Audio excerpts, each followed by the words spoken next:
Hi there. Well, it's nearly Christmas, so I thought I would do a quick digitizing lesson on dressing the teddy bear in a Santa outfit, just to get us in the mood for Christmas. So the tools I'm going to use for this, I'm going to use quite a number of tools, but mainly I'm going to use this one here, which is the advanced applique tool, the one that looks like the little bunny. And I'm also going to use the block digitizing tool, the closed object tool, and the open object tool.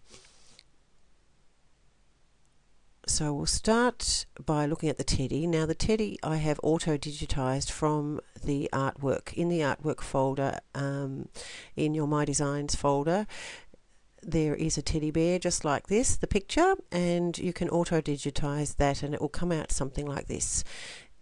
If you don't know how to auto-digitize, I have a video on how to do that, so just check on my website or on the YouTube channel.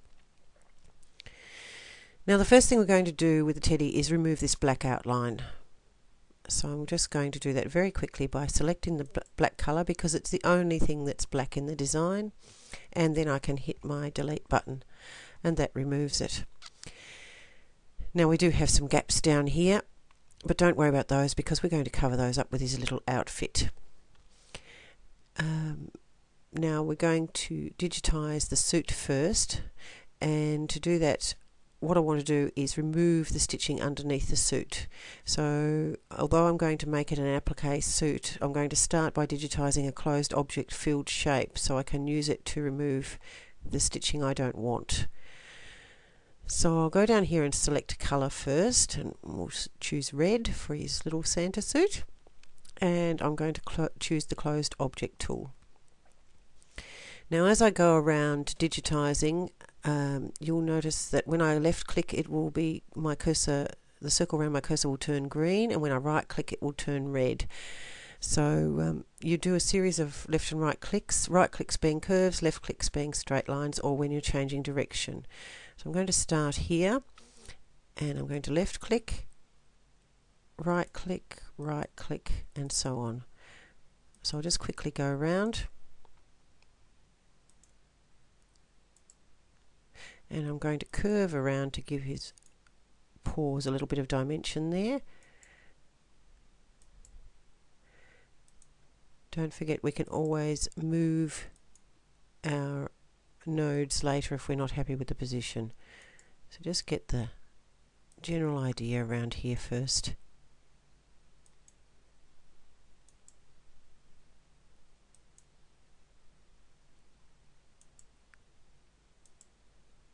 Right click, left click, right click, right click, right click, left click, right click, left click, right click, left click, right click, left click, and then curve around his other paw and press the enter button. This will give us a little red suit, and if I zoom in you can just see that the stitches are still underneath. So if I come back to show all, if I go back to the design view, actually you'll see it much better. You can see the stitches underneath.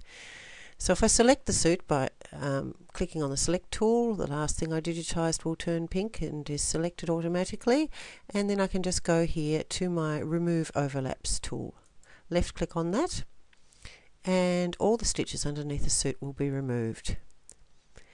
Now because I want to make this suit an applique, because it's such a large area, I'm not fond of having huge areas of stitching.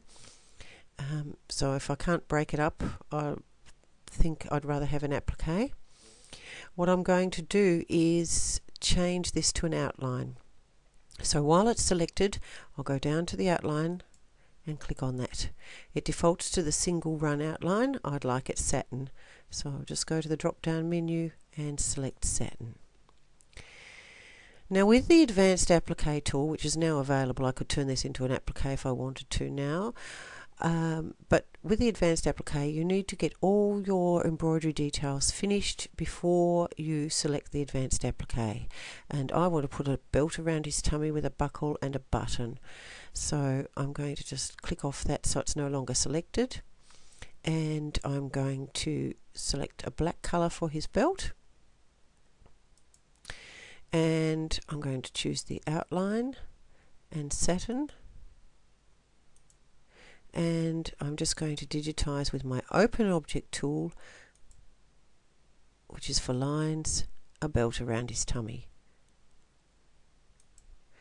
And I'll just curve it up a little bit to make his tummy look a bit fatter.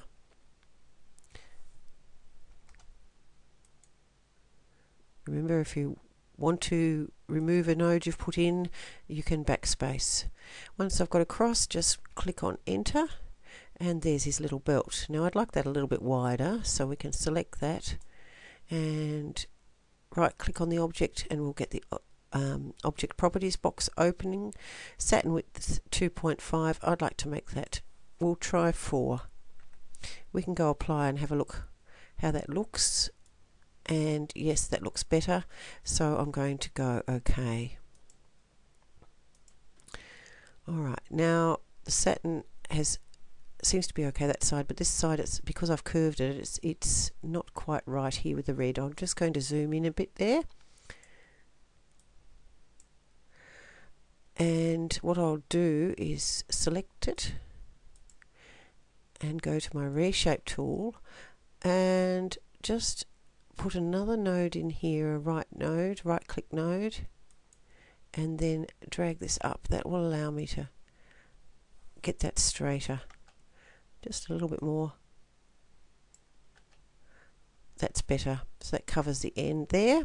Let's just go across to the other side. It's not too bad there. Okay.